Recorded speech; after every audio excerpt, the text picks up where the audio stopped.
First of all, let me thank you for coming here and let me introduce ourselves properly.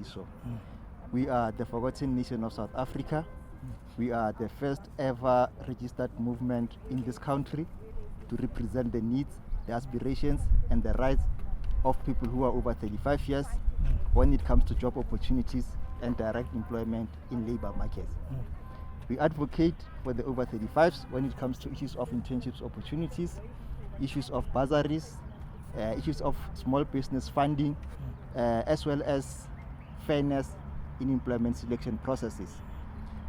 As an organization, as the Forgotten Nation of South Africa, in response to this interconnectedness of poverty, high unemployment rate, the dire living conditions that we find ourselves living in, and the inequalities, we decided to mobilize all the over 35s across the country so that we can together create an awareness campaign so that we can raise our voice under one umbrella as the over 35s.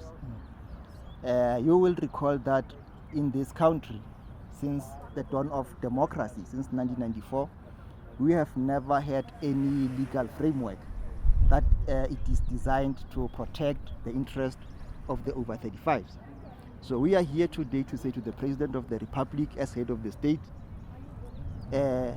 he should call an end to ageism, because this policy does not only discriminate against the over 35s, but it is also in contravention with Section 9(3) of the Constitution, which clearly states that the state cannot directly or indirectly discriminate one unfairly so based on their age, on their sex, and on their gender. So we are saying to the President that he should, as a matter of fact, issue a directive to all the legislators in this country, to his administration, to say to them, as the government, we have been acting unconstitutionally so by being at the forefront of promoting a policy that is against our own constitution. We also want to say to the provincial legislators in this country, those that we have already written to them, we are saying to them and the people of South Africa, we are not here to argue the issue of statistics. We are not here to say the 18 to 35 years are not important. All what we are saying is that ours is based on the human rights. Ours is based on the Constitution. Ours is based on the moral. Ours is based on the dignity and the respect. Ours is based on the African values of a family. We are saying as an adult, you cannot be sleeping at home and let your 18, 19-year-old son or daughter wake up in the morning and go and be a teacher's assistant and expect that when she or he get paid, can then come and feed your family. We are saying this is morally wrong. We are saying this, it has degraded our dignity, even in our own homes, and it should come to an end. So to the legislators of this country, we are not expecting any response, or we are not going to accept any response that it will come to us justifying the issue, our issue based on the statistics. We agree with them, and then we are also saying, as much as they are prioritizing the young people, but we wake up in the morning with those young people as unemployed. It's not that they wake up in the morning and go somewhere. And we are saying to them, they should also bear in mind that each and every day within that 18 to 35-year group, someone turns 36 years as an unemployed person. What will then happen to those people? So we are basically here to make few demands to the President of the Republic as head of the state. One of those demands is that we need a skills development center that is going to act as a mechanism to train and retrain us. Amongst us, we've got graduates. Amongst us, we've got people who cannot get internship opportunities and learnership opportunities, bursaries, because they've been discriminated based on their age. Amongst us, we've got people who have been sitting idle at home for a very long time. Amongst us, we've got people who have been in and out of jobs. As a result, they are blacklisted. As a result, they don't have their reference checks in place. They lack the experience, and that disadvantages them to fairly so participate in economy of this country. So we are saying we need a training and retraining program. When we are submitting the CVs today at the Union Building, we want a legislated labor desk that's going to be the custodians of our CVs as the over 35s. That it can then be directly linked to the employers. That it can then be directly sourced by employers. That they can see who needs what in terms of training and retraining through that database. We are saying as the over 35s, we have been sending CVs all over the place. Our CVs are not being taken into consideration. So we taken a stand to say, as of now, we are no longer going to be applying by posting our CVs. We will be directly submitting our CVs physically to all the targeted place. We are expecting the Union Buildings today, whoever is going to receive our memorandum on behalf of the President, to let him know that it can only be under him that we trust that our CVs are going to be taken into consideration. So we are here today as the Forgotten Nation of South Africa, the first ever registered movement to fight for the rights of the over 35-year-old in this country. We are saying to the people of this country, we are aware and we are not naive of the happenings in this country. We see each and every day people submitting memorandums all over. We are aware that within or after 7 days we might not get response. So we have also taken a stand to say we are not going to be as unemployed people taking our people all over the place, marching, submitting memorandums with monies that they don't have. We are going to be submitting memorandum 3 times in each and every place. After that, we stop. And when we stop, we are going to activate our internal campaign, which is a mirror campaign. As the over 35s, we are young, matured parents. We just need to switch on. We just had to take a stand and say, we can no longer be mobilized during office hours by those who are mobilizing us to maintain themselves, who are going to be taking us to the streets during office hours to sing and clap hands for them, whereas their friends, their colleagues, their children, their close families are at work. So we just need to be smart about our approach. We'll be mobilizing the nation. We'll be having a campaign to instill some sense in our heads so that when they don't take us seriously with this I don't care attitude, we are going to hit back as a nation as such and stop supporting them and stop taking them serious. By doing what? It's very simple. Instilling sense in our head, stop singing and clapping hands for these people and decoding them. Who are these people?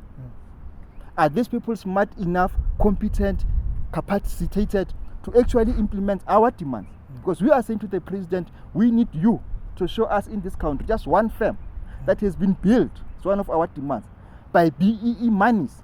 Because trillions have been paid us. We want to see that one firm to say, this firm has been built with BEE money and it currently employs 15,000 people, of which majority comes from your group, as people from the less disadvantaged. We want to see that if it is indeed exists in this country. We are saying to the President, we need you to release urban and rural land. We need to absorb us into different form of farming. And with the issue of land, we don't want to enter the politics of land that are happening now in the country. We are saying from the rural areas, we've got an idle land that needs to be resourced. That land can be resourced and given to the over 35 plus to venture into different types of farming. We are saying to the President again, we need the President to announce major projects, because it can only take those major projects to absorb the millions of people who are unemployed in this country. It cannot be through these mini projects. We need a clear, proper plan from the President himself to say, this is how I'm planning to absorb majority who are in millions and are unemployed. So ours is a very simple campaign. It's a people's-led campaign. It's a campaign that is based on our true story, of which those stories some of us are not proud of. We are saying to the President, we are suffocating. We suffer stress which leads to depression. We commit suicide because of being unemployed. We are at that age, at that peak age, whereby we are expected by our immediate families to provide for our small families. You cannot be a parent and wake up in the morning and look at children in the eye without having any means to provide for them. We're losing respect within our own families. We're losing respect within our own communities. So we are saying to the president, as much as they want votes as politicians within the 18 to 35 age group, because they're in majority, and they're neglecting us, they should understand that those 18 to 35 are our children, are our brothers and sisters. The people that they're calling our people, those people are us. So they shouldn't be mistaken and think that we are groupings within the nation. So we just want the president to be sober about our demands and understand that we are suffocating. We are not here we are not an anarchist movement. In us, we are not going to get us doing things that are out of order. We are not here fighting the president or his government. We are only here asking for his ear to listen for us. We want smart people to come on board and assist us. We are open for smart people to come on board and assist us. And I want to repeat this point again, because we can start a movement like this as the over 35s, but we should humble ourselves and understand that where we need help, we should go out and source help. So we are calling for all the smart people in this country to avail themselves to help the president and build proper plans that can absorb us as the over 35 year plus into different form of economy in terms of participation. So that will be all from myself as the national chairperson of the Forgotten Nation of South Africa. And then I want to obviously thank my people here. It can only take those real activists to go and wake up in a rainy morning and come and support this cause, because in each and every family there is a member of the Forgotten Nation. We will be all over the country. We will be rolling our campaign countrywide. Ours is actually to punch those small holes in each and every corner of this country. If we can have 10 people in all these corners of this country, our message will reach the right ears and our story will be told. I want to say thank you very much, and I appreciate you for being here. And before closing up, have you had prior engagement with government before, government officials, and are they listening to your demands? Or is there any political will? To answer your questions, when we start a campaign like ours, we have written firstly to all political parties represented in parliament. When we launched this campaign, we engaged in a campaign to let all the 9 provincial legislators in this country know about our plight. We have formally written to them. We have written to both the speakers of the legislators and the secretaries in each and every province. We have written to the National Assembly, to the speaker herself. We have written to the president. We have written to the secretary of his cabinet. So we have covered the ground. We have written to the Constitutional Hill. We have written to the Public Protector. We have written to the Department of Employment and Labor. We have written to Social Development. But this is what we are getting from them. And I don't care attitude. None of them is responding to us. And those who are responding to us is only one member of parliament who has actually responded before. But this time around, he's telling us about the statistics. Because the question that we are asking them is that, based on your legal opinion, guided by the Constitution, what is your take on this discriminatory policy of ageism? We just want to hear from them as lawmakers. They are not coming to the party. There's few that they've said they've acknowledged receiving our letters of grievances. So we are disappointed in that regard. But we understand that we have been forgotten before. Since 1994, we've been left behind. So to expect them to come to the party now and started entertaining us, it's like asking Satan a Bible. That is something that it will never happen in one's lifetime. The same thing will apply to our demands in our memorandum. They are going to look into our demands and think that we are playing. But I want to say to them, we are a nation. Those millions of people in statistics, they represent real people, real souls. So they should take us seriously and understand that where they don't have the capacity and the competence, they should go and source from the smartest people to come with real proper plans. Otherwise, we'll, as the Forgotten Nation of South Africa, require a national meeting whereby we'll sit down as a nation and have a clear agenda for ourselves and those who are coming after lastly, us. How many activists do you currently have as the Forgotten Nation of South Africa? This is how the Forgotten Nation was born. The Forgotten Nation was born on the 1st of February. I had a dream on the 31st of January. I woke up on the 1st of February and started a petition. I then started a Facebook page that is going to support the petition. Today I'm sitting with you here. Just over 11,000 people have signed our petition. We have been followed by 55,000 people on our Facebook group. We have managed to create over 110 WhatsApp groups that we are turning into branches. We are having pickets all over. So we are not well resourced. We don't have too much money to be seen at once, but we are prepared to take baby steps.